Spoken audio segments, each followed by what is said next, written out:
বাংলাদেশ পাকিস্তানের ৩টি টি-20-র মধ্যে শেষ টি-20 ছিল গতকাল। তো গতকালের খেলা দেখে আসলে আমরা খুবই খারাপ লাগছে একটা কারণে। এতগুলো পরিবর্তন ১, ২, ৩, ৪, ৫টা পরিবর্তন করছেন। কি কারণে? আমি ভেবেছিলাম হয়তো ৫টা পরিবর্তনটা হয়েছিল বাংলাদেশ পাকিস্তানের টি-20 শেষ টি-20তে আমরা জিতে হোয়াইট ওয়াশ করবো পাকিস্তানকে। ব্যাপারটা এমন ছিল না। প্রত্যেকটা মানুষের ভাবনা কি তেমন ছিল না? যে পরিবর্তন করার মূল কারণ হচ্ছে বাংলাদেশ পাকিস্তানকে হোয়াইট ওয়াশ করবে। কিন্তু গতকালের খেলা দেখে আসলে মনে হয় নাই যে এই যে ৫টা পরিবর্তন করছে, মনে হচ্ছে যে হাসি, মনে হচ্ছে যে মজা করছে। আসলে খেলার প্রতি তাদের কোনো শ্রদ্ধাভক্তি ছিল না। পাকিস্তান টিমকে যে হোয়াইট ওয়াশ করবে এটা খেলার মধ্যে দেখা যায় নাই। অ্যাকচুয়ালি আপনি দেখে থাকবেন যে টসে শেষ মনে হয় ৫টা টি-20 খেলার পরে লিটন দাস টসে জিতলেন। টসে জিতার পরে বাংলাদেশ নিজের মাঠে খেলতেছে, অথচ নিজের মাঠে টসে জেতার পরে ফিল্ডিং নিলে ভালো হবে না ব্যাটিং নিলে ভালো হবে, এই জিনিসটা এখনো বোধগম্য কেন আসলো না?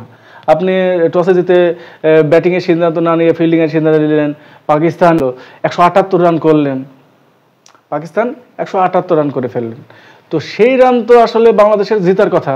যেহেতু মাঠের কন্ডিশন যদি ওই অমনই হয় যে ব্যাটিং ক্রিজ, তাহলে ১৭৮ রান তো রান করা কোনো বিষয় না। সেখানে বাংলাদেশ ৭৪ রানে হেরে গেলেন। বাংলাদেশের গতকালের খেলা দেখে মনে হচ্ছে যে সিরিজটা জেতাই উদ্দেশ্য ছিল, হোয়াইট ওয়াশ করার কোনো উদ্দেশ্য ছিল না। আপনি দেখে থাকবেন যে সিরিজ জিতছে, হোয়াইট ওয়াশ করার কোনো লক্ষ্য তো নেই। যখন ৩ নম্বর টি-20 ম্যাচটা হেরে গেল তখন কিন্তু বাংলাদেশ খুশির জোয়ারে ভাসছিলেন। আপনারা দেখে থাকবেন যে তারা খেলা শেষে বৃষ্টির পানিতে তারা খেলা অনেক মজা করলেন। দেখে মনে হচ্ছে যে কোনো হেরার পরে যে কোনো ফিলিংস, সেই ফিলিংসটা নেই। শুধুমাত্র সিরিজ জয়ের লক্ষ্যটাই তাদের ছিল। তারা এতগুলো পরিবর্তন করছে, ভেবেছিলাম যে হোয়াইট ওয়াশ করার লক্ষ্য নিয়ে তারা খেলছে। আসলে কিন্তু বিষয়টা তা নয়, তারা মজা করছিলেন, তারা প্লেয়ার চেক করতেছিলেন। আপনি দেখে থাকবেন যে তাসকিন আহমেদের পরিবর্তন, মুস্তাফিজুর নেই, আপনার শেখ মাহাদি আছে, মেহেদি মিরাজকেও খেলাচ্ছেন। একটা কেমন যেন হজবরল কালকে গতকালের ম্যাচটা দেখতে পেলাম। আপনারা দেখা যান তানজিদ তামিম নেই, নাইম শেখ আছে।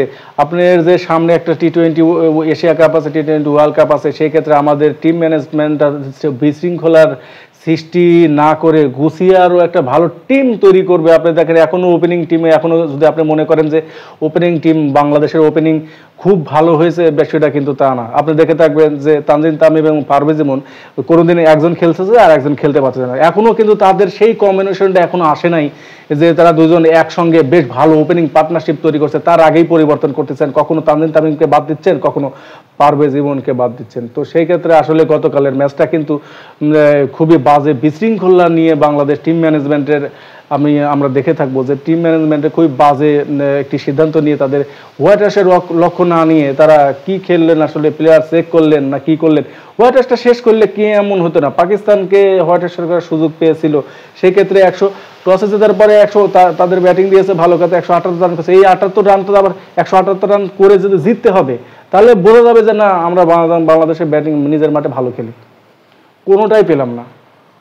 আপনারা শ্রীলঙ্কার যে ম্যাচটা, শ্রীলঙ্কার টি-20 সিরিজ লাস্টে আমরা যে জিতলাম, এই জিতার যে একটা স্বাদ, আর পাকিস্তানের সাথে টি-20 সিরিজ জিতলাম, এই জিতার স্বাদ আর ওই শ্রীলঙ্কার মাঠে শ্রীলঙ্কার সঙ্গে যে আমরা যে সিরিজটা জিতলাম, সেই সিরিজের স্বাদের ব্যাপারটাই ছিল ভিন্ন।